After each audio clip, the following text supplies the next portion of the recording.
तो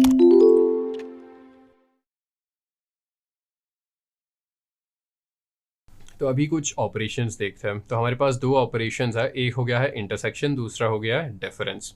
तो देखते हैं इंटरसेक्शन क्या होता है यहाँ पे। तो हमारे पास एक एरे हो गया जिसमें वैल्यूज 10 से लेकर 60 तक है, दूसरा नंपाई एरे हो गया जिसमें वैल्यूज 50 से लेकर 90 तक है।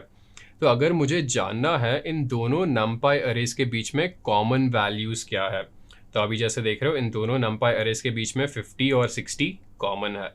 तो मैंने यहाँ पे लिख दिया है np.intersect1d। तो यहाँ पे मेथड हम लोग को यूज़ करना है intersect1d, और उसमें हम लोग जो भी नंपाई अरेज के बीच में कॉमन एलिमेंट्स फाइंड आउट करने हैं उन दोनों नंपाई अरेज को पास कर देंगे। तो np.intersect1d मैं पास कर दूंगा n1 और n2, और मुझे यहाँ पे पता चल रहा है 50 और 60 जो है इन दोनों नंपाई अरेज के बीच में कॉमन है।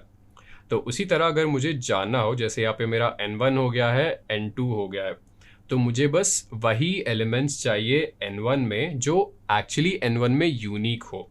तो जैसे यहाँ पे n1 और n2 आप देखो तो जो है 50 और 60 जो है इन दोनों में कॉमन है, तो मुझे n1 में से वो कॉमन एलिमेंट्स हटा देने हैं। तो यहाँ पे मैं np.setDifference1d लिखूंगा और n1 n2 लिखूंगा यहाँ पे। तो जो भी n1 में जो है यूनिक है बस उन्हीं को लूंगा, और जो भी n2 में कॉमन प्रेजेंट है उनको मैं n1 से हटा दूंगा। तो this is basically n1 minus n2, right. तो n1 n2 में जो भी कॉमन है मैं n1 में से हटा दे रहा हूँ, और मेरा फाइनल रिजल्ट बन जाएगा 10 20 30 40। उसी तरह मैं अगर सीक्वेंस चेंज कर दूंगा तो यहाँ पे मैं n1 n2 के बदले n2 n1 लिखता हूँ यहाँ पे। तो आप देख रहे हो यहाँ पे जैसे 10 20 30 40 50 60 है, यहाँ पे 50 60 70 80 90 है।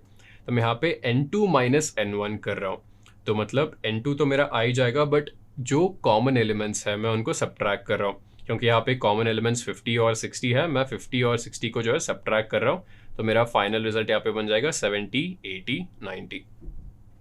तो मैं यहाँ पे लिख देता हूँ import numpy as np। इसके बाद मैं एक numpy array क्रिएट कर देता हूँ np.array, और इसमें कुछ वैल्यूज पास कर दूंगा जो कि 10 से लेकर मेरे 60 तक जाएंगे। फिर मैं इसको एक्चुअली एक ऑब्जेक्ट में स्टोर कर दूंगा, और इस ऑब्जेक्ट का नाम दूंगा मैं n1। तो इसको मैं स्टोर कर रहा हूँ n1 में। इसके बाद मैं n2 क्रिएट करूँगा जिसको मैं लिखूँगा np.array। फिर यहाँ पे मैं वैल्यूज़ लूँगा 50 से लेकर 90 तक, 60 70 80, एंड यहाँ पे मेरा 90 को भी जो है मैंने ऐड कर दिया है। तो n1 n2 तैयार है, अभी मुझे कॉमन एलिमेंट्स फाइंड आउट करने हैं। तो यहाँ पे मैं लिखूँगा np.intersect1d। इसमें सबसे पहले पास करूँगा n1, फिर मैं पास करूँगा n2। तो इससे मुझे पता चल जाएगा इन दोनों नंपाई अरेज के बीच में कॉमन क्या है। तो कॉमन है 50 और 60, राइट। तो ये मुझे इंटरसेक्शन का ऑपरेशन मिल चुका है। तो इसी तरह अगर मुझे बस जो n1 में यूनिक एलिमेंट्स है वो फाइंड आउट करना है, तो मैं लिखूँगा np.setDifference1d। पहले मैं n1 को पास करूँगा, फिर मैं n2 को पास करूँगा, और आप देख रहे हो जो भी मुझे n1 में यूनिक एलिमेंट्स है वो सब मिल गया। उसी तरह अगर मुझे जो भी n2 में कॉमन एलिमेंट्स है वो फाइंड आउट करना है, फिर से मैं लिखूँगा n2.setDifference1d। मैं लिखूँगा n2, उसके बाद लिखूँगा मैं n1। तो यहाँ पे कॉमन एलिमेंट्स हो गए 70 80 90।